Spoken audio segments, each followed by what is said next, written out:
In this one, they tell you it's proportional and they want to know which one has the greatest rate of change.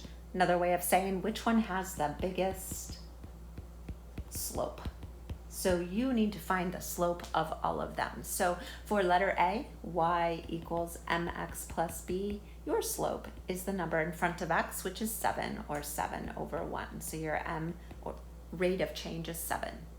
Okay, for the next one, it's showing you in a table. So your rate of change is your change in y. It's going up by 8 each time.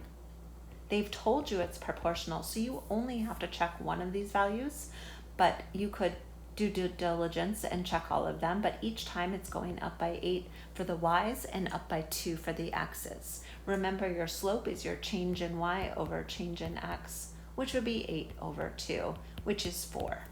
So right now I know 7 is bigger than 4. I'll rule out choice C.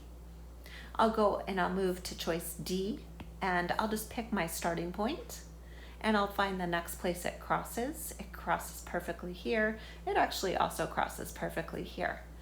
Be careful, they're counting by 2's. So you're going up 2, 4, 6. So you're going up 6 and over 1. They're counting by halves here. So my rate of change is 6 over 1. Still, choice A is bigger.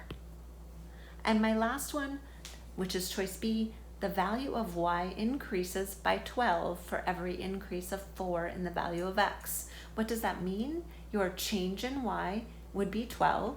Your change in x is 4, sorry. So when that reduces, it turns into 3. So your best choice, the greatest rate of change, is choice A.